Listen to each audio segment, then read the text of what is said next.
I think I'm saying that we struggle all our lives to answer it. That it's the struggle that is important. That's what helps us to define our place in the universe.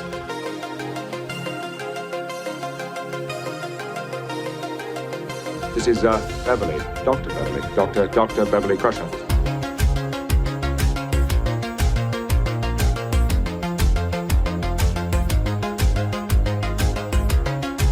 Look where we are. Here, all of us, in this moment.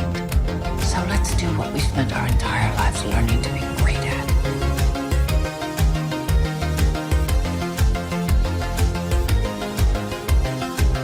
And this is Crusher Convo. And welcome to Crusher Convo, where we're crushing the conversation one episode at a time. I have one of my absolute favorite Trek authors, David Mack, to discuss his own Trek journey and his recent project on Star Trek Con. Thank you, David, for joining me tonight. Thanks for having me on. Your books actually played a huge role in my very recent Trek journey because I saw Star Trek for the first time just under 4 years ago. And so it was one of those things where having that extra, stories after the shows and movies and stuff, kept it going for me and got to learn more about the characters. So thank you very much. You're very welcome. But let's start off with your own origin story. So how did your love for Trek come from? And were there any other franchises or fandoms that you loved as well? Well, obviously, I grew up with Trek in syndicated reruns in the early 1970s. I was born just as the series was ending in 1969, but I grew up with it. And, as I've often said, like a duckling, I imprinted on the first moving thing I saw, and that was Trek. So Trek sort of informed my early worldview about everything, about what society should look like, what friendships should be like, what sort of future should we aspire to. Trek set that template for me. As far as what other fandoms, when I was young, I, of course, was big into a lot of the 70s sci-fi pop culture of the time. I liked Six Million Dollar Man. I liked Logan's Run. I was a fan of the original Battlestar Galactica on TV. I love the Star Wars movies. I love Superman, all that sort of stuff. But Star Trek was always the first love. It was always the first obsession and the most powerful. Around the time Star Trek the Motion Picture came out in '79, I had that poster, that cutaway poster of the interior of the Enterprise that showed all the inside workings and where everything was. And I would stare at it and I would memorize it to the point where in my head I could mentally walk through the ship and know where I was and know how to find things and where to go. And so that was the beginning of my ultra geekery. And so, yeah, there were a lot of those sort of fandoms that I was into at that time. And then eventually movies like Aliens came out. I went to film school around the time movies like The Abyss were coming out, Terminator 2. These were all formative works of my adolescence and early adulthood. Just straight up for sci-fi in general, right? Well, yeah. You know what I mean? Like my husband, he loves Star Trek, Star Wars, and if I can try and move over, we got... Oh, you got a xenomorph there. Yeah, very nice. We got a nice geek wall happening right now. So, I mean, my favorite was Jaws. It's not sci-fi, but, those kind of movies and stuff imprint your childhood and just kind of shape you. You know what I mean? Jaws is a classic, yeah. Absolutely. But growing up, did you always want to be a writer? I know you majored in film and television production, or did you have any other occupation in mind? Well, when I was a kid of about 10, 11 years old, I dreamed of being an author. I grew up loving reading, loving books, loving stories. My mom would often say that I had this annoying habit, like she would let me watch the little black and white TV in my room at night just to keep me out of their hair. And I would watch movies on like broadcast TV, like Pink Panther movies or something like that. And at breakfast the next morning, I could recount the entire plot, start to finish. My brain was just wired for story right from the very beginning. But I wanted to be a writer. So around the age of 10 or 11, I would start drawing mock book covers and imagining my name on the front of a book cover. And I started, typing away on a typewriter, trying to figure out how to compose scenes, compose stories. didn't really have any idea about story structure or where to begin a story or even what a story was, but I was trying. I was at least trying to string words together. So it started early for me, around 9 or 10. I detoured into film because around age 15, while my mom was going to night school, she found that there was a screenwriting class that was happening same night, same time, and she thought I might be interested. So I took the class and I got special permission from the high school to go and permission from the college to attend, even though I hadn't graduated high school yet. And I aced the course. And so I fell in love with script writing. That's what led me to film school. So I sort of had this detour into film and television. And that lasted through maybe around the year 2000, because I had my first writing credit was on television. That was my first professional credit was Star Trek Deep Space Nine, the episode Starship Down that I co-wrote with John Ordover. That was the beginning of my writing career in fiction and storytelling. And from there, I moved over to things like comic books and then eventually into prose storytelling with the Star Trek Corps of Engineers ebooks, and then from there into the paperback Star Trek novels. So I started in loving print, detoured into film, and then came back to my first love at around the age of 30. Nice. Now, before I actually jump into those Star Trek episodes and stuff like that that you got into, how was it though when you first got your the first book that was printed with your name on it? Because you were saying that you were 10 and can imagine it. How did that feel to you when that actually happened? It's a rush.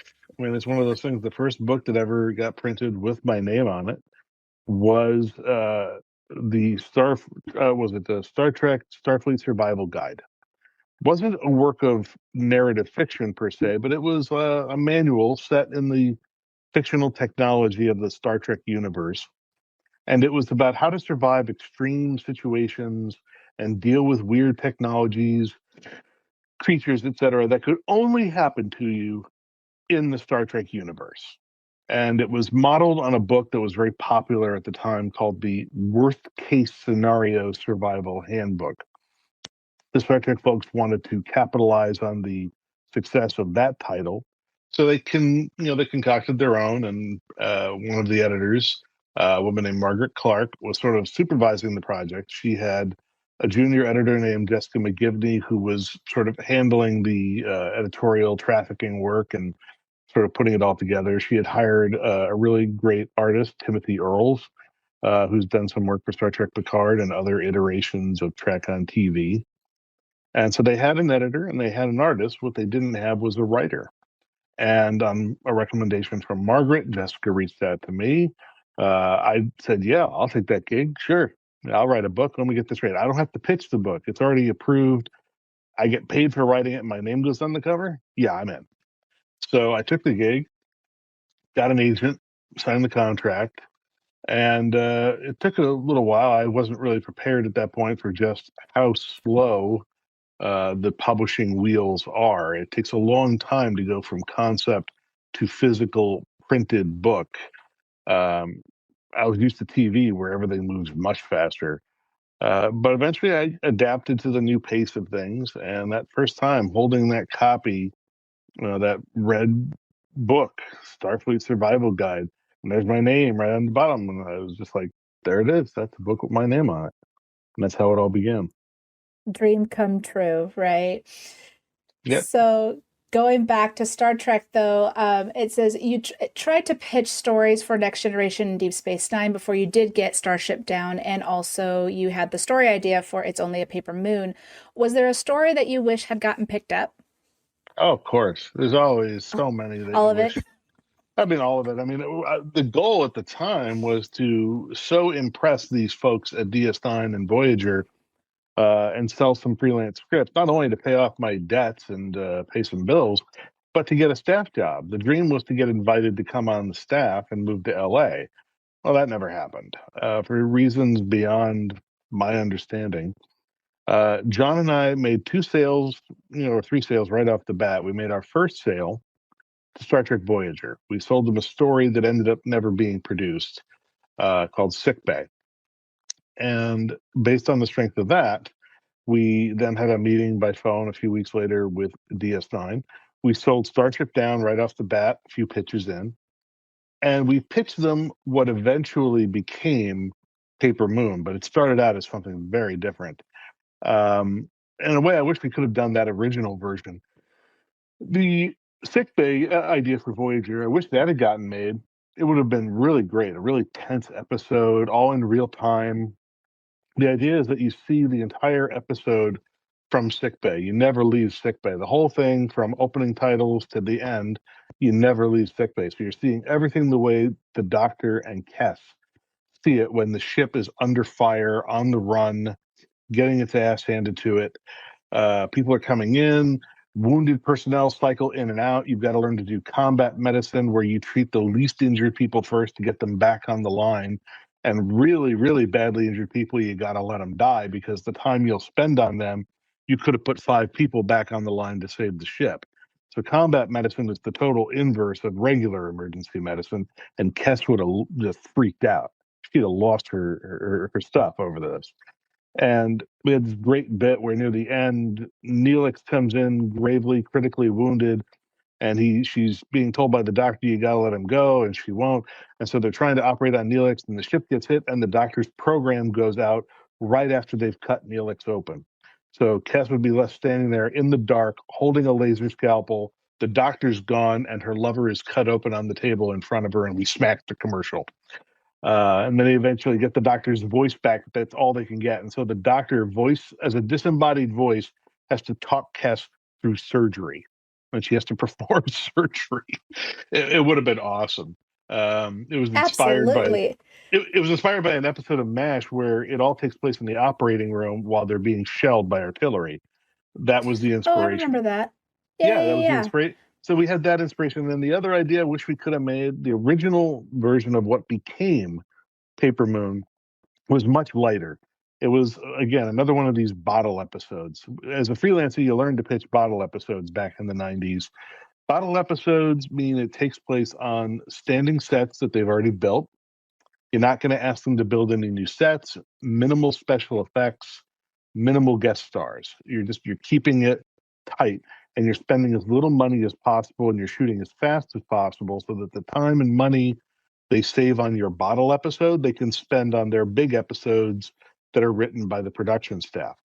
Production dream come true. Exactly. They love freelancers who come in with cheap, easy bottle stories. So we had what we thought was the ultimate bottle story for DS9.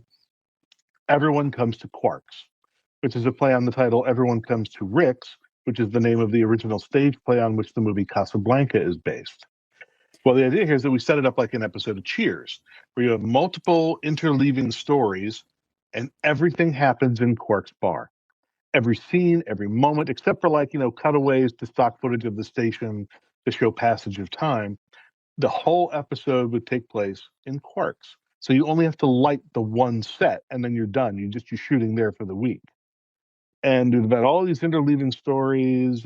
Cisco and his kid, Jake, are they're replaying a World Series game in a holosuite, and Dax is on a string of bad speed blind dates, and poor Worf just can't seem to get a decent meal because of a confluence of holidays. Every other place on the station is closed, and the Bajoran engineers are all on holiday, and therefore nobody will fix the replicators. And so the only place to get a decent bite to eat is Quarks, which Worf just absolutely hates. And it would have had this classic bit, and to this day I regret that we never were able to get this filmed. It would have been Worf coming in to get a meal, and Quark has to get Worf out because he's about to buy from a black market dealer this Klingon artifact, and only a Klingon would recognize what it really is. If Worf sees this thing, Quark is toast. He's got to get Worf the hell out of here before the black market dealer shows up. But Worf is insistent. He has to eat. So Worf tries to order every single food item you've ever heard of in Star Trek. And one after another, Quark has to go, nope, sorry, sold out, sold the last one. Sorry, Cardassian Bowls ate it. And you quickly realize that what we're actually doing is Monty Python's cheese shop sketch. That Worf is ordering everything in the world, and Quark is telling him he has nothing. until finally you get to the very end. Worf is at his wit's end. He's about to kill somebody, and he reaches across the counter and he grabs Quark by the collar and he says, "I want a bowl of gok. If I do not get gok, I will rip out your lungs." One bowl of gok coming up. And so Quark goes down, he brings up the bowl, puts it down. Worf goes to dig in, he comes up with a big handful, and he goes, "This gok is dead." It's not dead, it's resting. And so there's the parrots, the dead parrot sketch becomes the punchline to the cheese shop sketch. Worf throws the bowl at Quark, storms out. Quark says, "I thought he'd never leave." And so this would have been one of those moments that this Venn diagram of Star Trek and Monty Python fandom, it's a big overlap. Fans would have talked about that sketch forever. That would have been one of those things that would have gone down in history. And honestly, Michael and Armin would also. Oh, they'd have killed that scene. They would have killed it. Such missed opportunity. That's one thing that I've learned during my 4 years of Trek of understanding the behind the scenes and stuff. I'm like, man, that would have been so good. Actually, your sickbay episode, I'm thinking, gosh, if they did that in TNG with Beverly Crusher, I would have eaten that up. Like, I would have loved it, right? I mean, it would have been a very different story in TNG. You'd have had to find a different story than Kes. Because what makes the Voyager one work is Kes struggling to sort of learn about this new type of medicine, combat medicine, and freaking out, and then having her lover put in front of her. So finding an analog to that in TNG would be a little difficult. Not impossible, but more difficult. It was a story that was really, it was a story that was tailor-made to those characters as they existed at that point in time. Right. No, I would have absolutely loved that. And actually, you're giving me the Coda vibes with Wesley and Beverly. We'll get into that later. But actually, jumping into the litverse here. So, particularly your stories was from between Nemesis up until Picard. So how did that all just come about? And what was your favorite to write for? Like what character?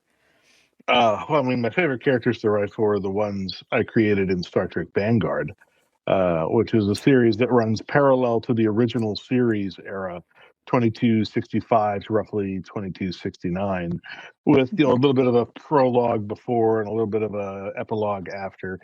But essentially, the idea behind Vanguard was that there were events that happened off screen during the original series that had effects we saw in the original series. Things we saw happen in the original series had consequences that we never saw off screen. So this was the story that runs parallel to that. And it's essentially a story of unsung heroes, of the people who are going to struggle in the shadows to try and make a better world, but have to make all these terrible sacrifices, all these terrible choices. And nobody's ever going to know what they gave up. No one's going to remember who died. A lot of people die, and it ends up being for no good reason, or they die and they're forgotten, or they die and the circumstances have to be concealed for a variety of reasons: national security, international peace, interstellar peace, whatever. And so it's very much a sort of a tragic counterpoint to TOS. And it's also, at its heart, it's a story about redemption. So the two characters who really embody it most are the main character, Diego Reyes, the Commodore, and T'Prin, the Vulcan sort of security. Not security. She's an intelligence officer. She's basically Starfleet intelligence section chief. She's a spy master. She runs spies. She cultivates and runs assets. She coordinates intelligence gathering and intelligence analysis. So it's a little different than a security chief. But all the characters in Vanguard have these layered, weird backstories and the way they all fit together. And we designed it that way to be unlike any other Star Trek series. So we mixed up all the jobs so that it wasn't like another captain, XO, chief medical officer, engineer. What we have is a Commodore with command over an entire sector and a top secret operation at the heart of it. We have Justinian, the diplomatic head of mission for the Federation. So we have a civilian diplomat. We have Tim Pennington, a civilian reporter who's always digging around, trying to find the truth behind things and uncovering secrets that other people would like to keep hidden. You've got T'Prin, an intelligence section chief who's running spies and running counterintelligence operations. You got a guy named Cervantes Quinn, a former mercenary turned smuggler turned drunk, who's basically just a guy caught up in events that are way too big for him to understand. You've got Gans, an Orion crime lord. You've got a whole host of extras, crewing the starships. You've got Ming Zhang, the xenoarchaeology expert, who's leading the mission to unravel the ancient Shaddai mystery, which in the end we find out is the foundation for the Genesis device. And we bring in all kinds of guest stars. We bring in Nagura. We bring in Dr. Carol Marcus. Characters from across the Trek milieu come together. And so Vanguard would really be my favorite, which of course is completely separate from the post-Nemesis era. But there you go. Right. Yeah. I just had a guest on who said that Vanguard was their absolute favorite Trek. And I'm trying to remember who it was because I just had a few guests recently. I want to say it was Emmett, but I could be wrong. But I want to say it was Emmett because he gave you high praise during our episode. Emmett's a good dude. He really, really is. Now, of course, okay, I admit Coda is legit one of my favorite series. Okay. Aw, Especially with the expanded universe. And I actually was just on this new podcast called Trecommendation, and I recommended Coda for everyone to listen to. Now, I talked to Dayton last year, and I had, he explained about how it all came about with Picard coming out and Kirsten letting what was happening. So how did it make you feel, though, that the timeline you guys worked so hard to create was just going to be poof? We saw it coming. The writing was on the wall from the moment they started talking about doing a Picard series. And I was on the phone call for the group meeting where that conversation began, way back in December of 2017, December 2018, something like that. So I was one of the people on the group call. And I knew it was coming down the pike. I saw it coming. So I was like, all right, we have to start thinking about how we're going to wrap this up. And as I'm sure Dayton told you, we came down to there's really only two ways to go about it. You burn out or you fade away. It's one or the other. Either you simply stop what you're doing and it all just sort of, halts wherever it is, and that's the status quo, or you try to give some kind of narrative closure to this thing that you and dozens of your fellow colleagues in the narrative trenches have worked on for 20 years. Which way do you want to go? And Dayton and I both agreed, we'd rather burn out. We'd rather take a shot at narrative closure, even if some people feel like, why did you have to bring it to an end? I'd rather that than just have it sort of peter out, fade away, unexplained, and the books just stopped coming out without any explanation. I would rather feel like there was a story, even if it's not necessarily the story that some fans would have liked it to be. Yeah, I mean, I think it's awesome that you guys even got that chance to do that because when The Force Awakens came out, the Star Wars book just faded away. It was just gone, right? No Mara Jade, they chose fade away. Yeah. And fans seemed a bit annoyed with fade away.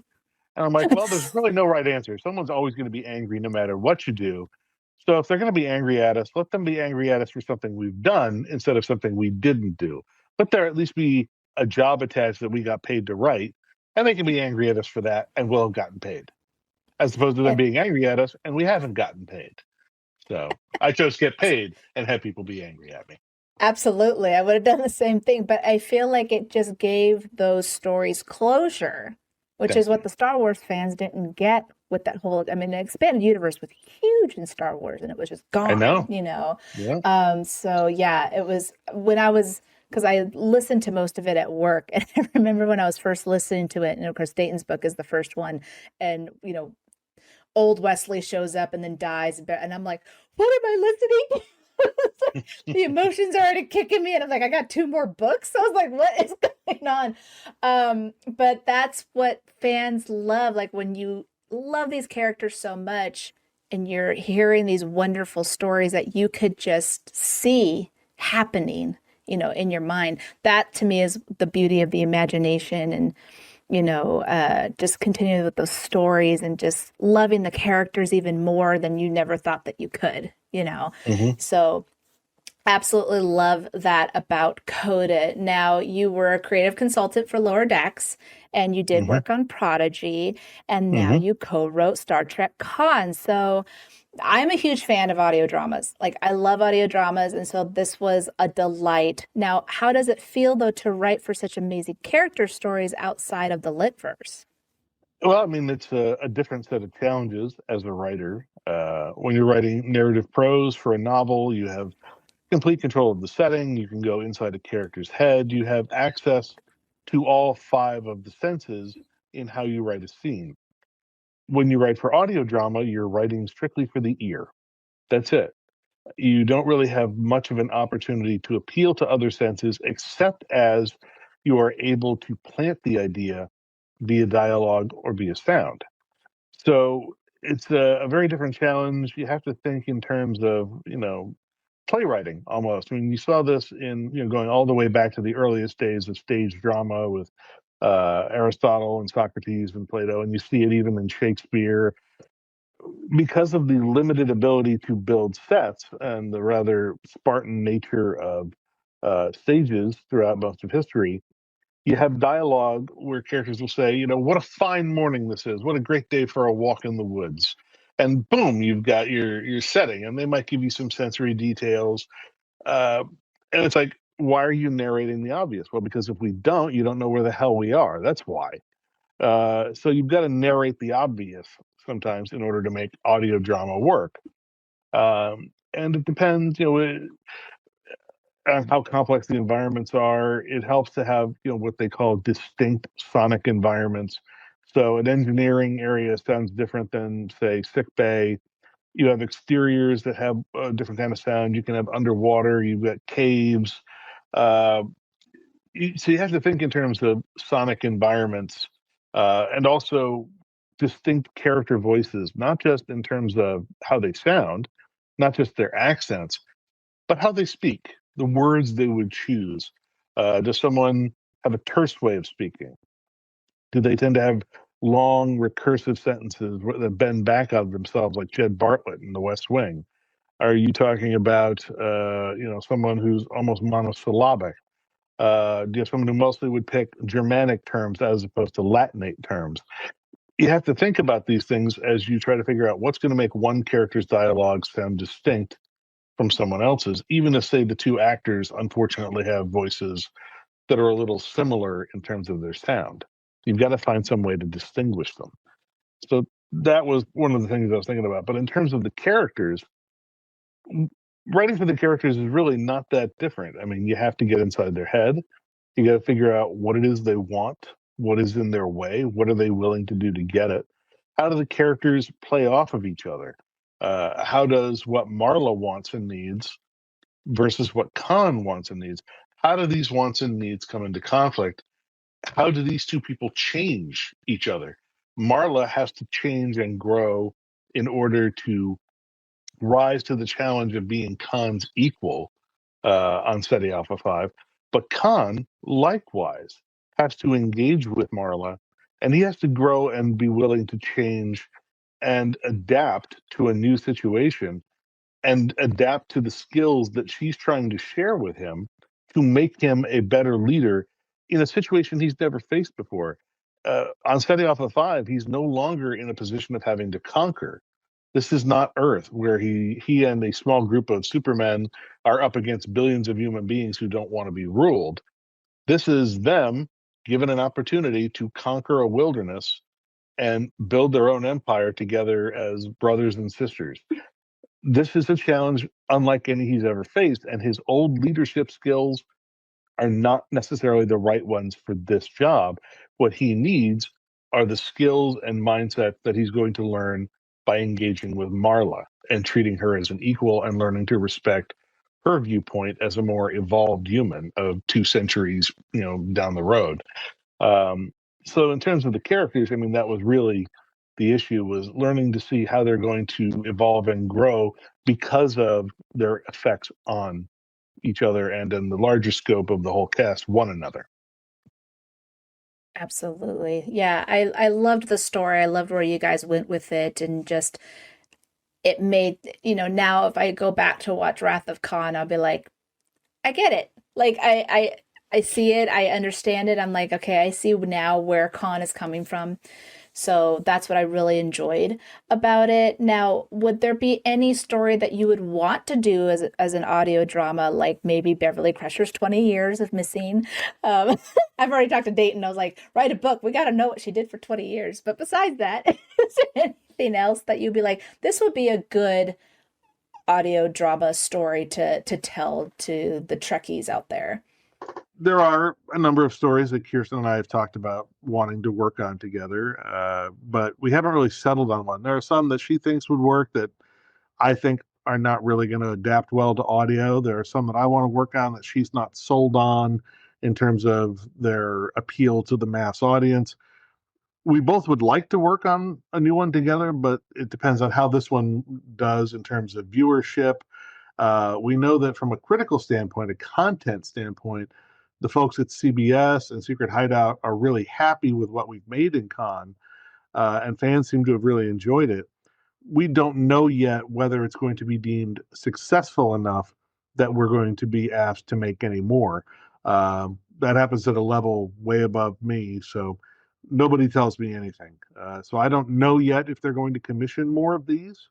If they do, if and when they do, then Kirsten and I, hopefully, if we get hired to do it, then she and I will sit down and we'll start having some serious conversations about what kind of stories do we want to tell, what kind of stories can we tell, and what do we think the audience wants, what do we think the audience will respond to. Very cool. I love that.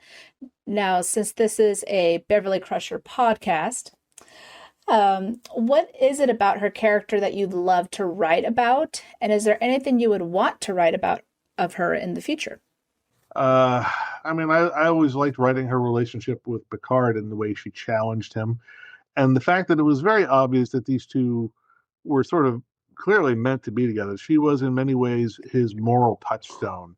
And it seems to me that a lot of the ways that Picard went wrong, at least narratively in the novels, in the post-Nemesis era, can be tracked back to the fact that he did not immediately, hook up with her at the end of, say, TNG season 7. They farted around all through the movies and somehow still didn't wind up together. And I'm just like, why the hell not? What's going on? What's wrong with you, buddy? Come on. Something's wrong with you here. And so all the ways in which he went wrong, I attributed to he just should have gotten together with her earlier. And none of this would ever have happened. So, and then once he does get together with her, his life starts to go right, except of course for that whole blip in Destiny where, they get together, they get married, they conceive their first child together in the litverse. And of course, in the vein of the rhyme of the Ancient Mariner, no sooner does he embrace this moment of, trying to seize happiness for himself and Beverly, than the Borg threat returns to wipe out the Federation. And egotist that he is, he blames himself for having the hubris to try and be happy. And it's like, oh, you rank egotistical fool, as if this had anything to do with you. This had nothing to do with you. But he has to see it as being all about him because he and the Borg, he's special. And then in like later years after they've got a kid and he starts to change. I mean, his focus becomes his wife, his family. He starts thinking about his son. He starts thinking long term about, do I really want to stay out here another 20 years or do I want to give my family a more stable life? And Beverly at some point is almost like, well, this isn't the man I married. I married a larger than life hero. And now suddenly, instead of jumping to protect the president, you protected me. He's like, Well, of course I protected you. We can get another president. We have a vice president for a reason. We have a council for a reason. There's a chain of succession for a reason. If you die, my kid doesn't have another mother. It's like Picard's whole paradigm of thinking has shifted. It's like the president, yeah, in my old life, I would have jumped to protect the president. Now I got to protect the mother of my child. I love that. I mean, you wrote Picard perfectly. I mean, you had him down just to a T. But now, in the next part of this podcast, is going to be the fan questions. It's called Penny for Your Thought.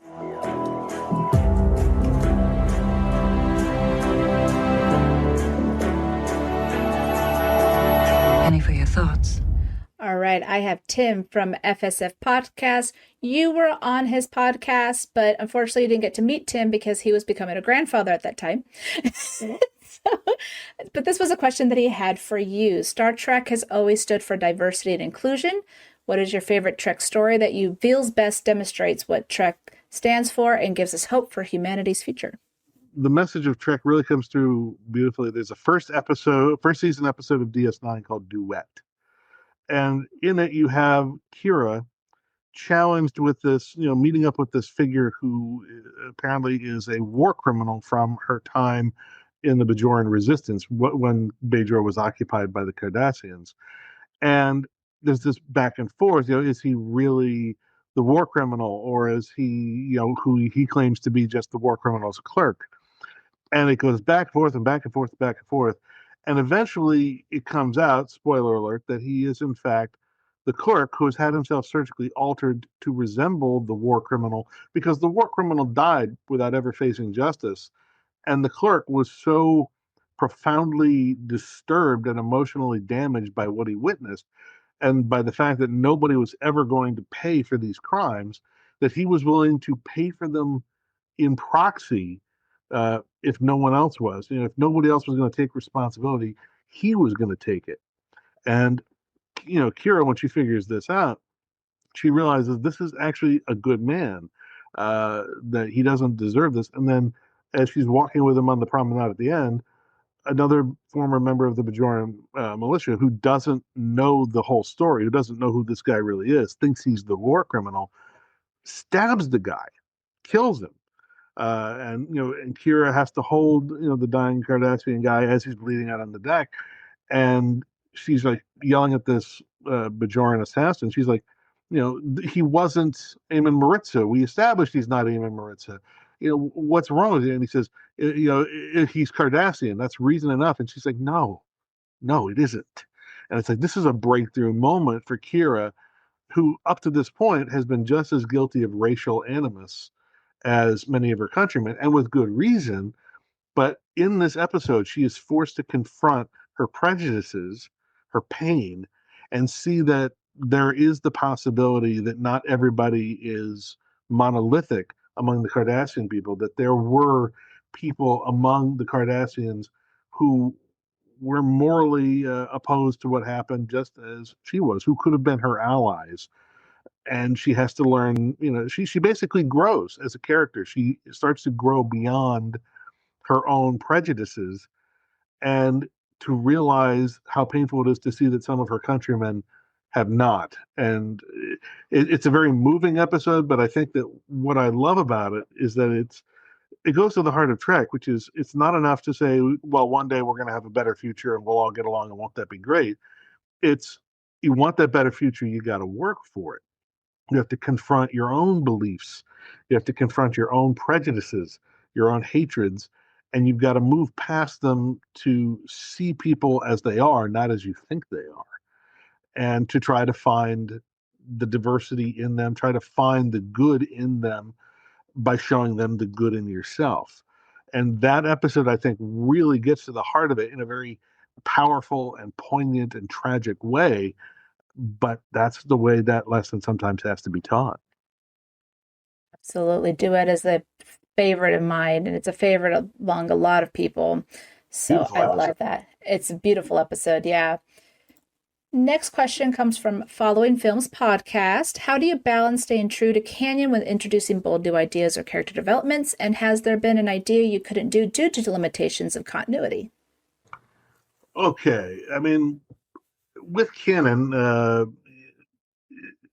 people seem to have this notion that every detail that gets established in canon closes down a possibility in tie-in fiction. In fact, it's the opposite. The more details and richness that gets established about the canon universe, first of all, the more questions it raises. It's like, okay, well then, where did this guy come from? And what happened as a consequence of that? And what was the setup for that? The bigger the universe gets, the more questions it engenders, and that's where stories come from. Second, in terms of bold new ideas and character developments, when we were working in the post Nemesis era and we had the freedom to change characters' status quo, where we weren't limited to what had been shown on screen, we were moving past it. All we really had to worry about was not necessarily is this going to contradict canon, but is this consistent with the growth arc of the character as we've seen it in canon? Is there something about this character's past, something they've said, something they've done, an arc of growth or change that they've shown over the years that would lead one to think that reasonably you can extrapolate from there to here? Is that plausible? So that's how we approached a lot of that in the books. And in terms of bold new ideas, I mean, sometimes the bold new idea is just a matter of, putting a character in a situation they haven't been in before, or trying to just find a fun idea to play with. But like, for instance, in my latest novel, Ring of Fire, the bold idea was to have this ship from the past or maybe the future, but it's basically a time ship, and its loss and then an attempt to recover it ties into stories in the past of the characters and also the present of the characters. And it turns out that the whole thing is a big story about regret and loss and, basically figuring out how to put aside, first of all, A, learning how to forgive yourself, and B, learning how to break old patterns of behavior. And so the big idea, the science fictional idea that takes us into the story, is a gimmick and it provides a foundation for the story, but the story ultimately has to come from inside the characters. It has to come from Pike realizing, that this was part of a mission he was on 16 years ago that brought him here, and now he's been brought back, clearly for a reason. There's almost a karmic debt to it, and that it ties into an event from his youth, a seemingly unrelated event, but one that's thematically related, and one that, again, I pulled from canon. There's a story in Ring of Fire that he pulls from his teen years about a mishap when he was trying to rope and corral and control a horse, and an accident occurs and the horse dies, and it affected him profoundly. It's downplayed. It's in the episode "What Is Starfleet?" It's part of the talking head interviews that are done with him, and in that particular one, he's sitting with Una on his right as he talks about it. And I thought that's a fascinating story, and I want to dig into that. So I found sort of the deep emotional resonance of that, and I figured he doesn't ever really explain why it happened or what he was thinking about when it happened. So I tried to find the psychological context for that event, and then connected it thematically to the events that are going on in the story during his Starfleet years, and try to find how this creates a pattern in his life that he needs to break free from in order to grow and change and become a better person. So the bold ideas come from the characters, not necessarily from the plot concepts. Got it. Yeah, that's so cool. What is Starfleet actually is a favorite of mine. So that's nice that you pulled that from there. Last question from Ed from My Figure Universe. Only a Paper Moon is by far one of his favorites. Were there any elements from the story that were left out in the final script that wish you made better? We did talk a little bit about the scene that you wish we had, but was there anything else that you were like, ooh, I would have loved to have seen that? Well, the scene that I told you about was not ever going to be part of Paper Moon. That was part of the original story idea that we pitched in '95. The story that was developed in '98, the way that happened was we pitched our story about everybody comes to Quarks. And they were like, we like it, but we don't know how to use it right now, but we like it. And we're going to put a flag on this. And they had a folder and it had our names on the cover, And every now and then, over the course of the next 3 years, they would come back to it. They'd say, well, all right, we need an episode here. What about this one? We like this one. Can we use this one? Is there a way to make this one work? And they would talk about it and they would come up with some more ideas. Well, what if we change this? Or what if we add in this? Can we link it to this episode somehow? And they'd add a bunch of notes. And for 3 years, they would go, no, we still like it, but it just doesn't fit yet. Put it aside. And they did this. And then finally, they come around to season 7. They're almost done. They've started production on season 7. They're like, all right, we need a bottle episode to deal with this Nog thing after Siege of AR 558. And we've spent all this money building all of these Vic Fontaine Vegas holo sets. And we got to justify the cost of having built these things. We got to use them in more than one episode, or production is just going to hate us. How else can we use these sets? What can we do here? So, well, we have that bottle episode that we were going to take from Mack and Ordover. It was in Quarks. What if we set it in VIX? Is there a way to make that work? And that started their conversation. They said, okay, not the original story, but yeah, we do it in VIX, and we move the Nog story into VIX, and we marry the two together. And I went, yeah, that works. That's pretty good. Then we can use the VIX sets. That's terrific. Okay, get Mack and Ordover on the line and have them rewrite the story. So we get a call 3 years after we pitched this. We get a call from Ron Moore. He's like, I want to get on a conference call with you guys tonight. We got to talk about the story. We're like, great. We're like, hey, we finally sold this thing. And then he tells us what it has turned into. He's like, okay, Siege of AR 558. Nog gets his leg blown off in combat. This episode, he's coming home to the station after medical therapy. He's got a prosthetic cybernetic leg. He's got phantom pain. He doesn't respond well to regular therapy. He's going to do his therapy somehow in the Vic Fontaine Holosuite program. And so, we need you to write that up. And John and I are like, okay. Why is Nog doing his therapy in the Vic Fontaine Holosuites? I swear to God, this was Ron's answer. How the hell am I supposed to know? It's your story. Okay. All right. Sure. So we got stuck with that. We're trying to figure that out. And then before the phone call ended, we said, Ron, we just wanted to check. I mean, the story you're asking us to redraft here bears almost no semblance whatsoever to what we pitched 3 years ago. You guys could have developed this in-house without us. We would never have known the difference. Why are we getting the call? And Ron says, because we would not have arrived at this conversation if not for your pitch. Your pitch, which has stayed in the mix for 3 years, is the one that eventually got the conversation to a place it needed to go. And when we look at the front of that folder, it has your names on it. So it's your story. You guys get the rewrite on the story. We'll give you credit. You'll get paid. And then I'll take the teleplay. And we were like, done. And so that's part of why I always know that whenever someone says, oh, Trek stole my idea. No, they didn't. Especially not if you're talking about people like Ron Moore or Ira Stephen Bear or Hans Beimler or Robert Hewitt Wolf. None of those guys. These are some of the most honorable, upstanding, decent people in Hollywood. They are ethical. They are honest. They're hardworking and professional like nobody else I've ever seen. I mean, if he was willing to do that over a 3-year-old story pitch when they didn't have to, why would they steal someone's idea? If they were going to steal ideas, why not take that one and run with it? Why call us? It's because they don't do that. That's not who they are. And so in terms of getting stuff into Paper Moon, the funny thing is, even though John and I have the writing credit on Starship Down as written by John Ordover and David Mack or whatever, fewer of our actual words made it into Starship Down than made it into Paper Moon. Like, Starship Down went through so many in-house rewrites, which is completely normal. But by the time they were done, the script that was shot had very little similarity to the one they paid us to write and that we turned in. Whereas Paper Moon, all we got paid for was a 5 or 6 page story outline. That's it. But It got drafted by Ron brilliantly. He did it in like 2 drafts, I think. It was very few drafts. It happened very quickly with minor adjustments for shooting as they went along.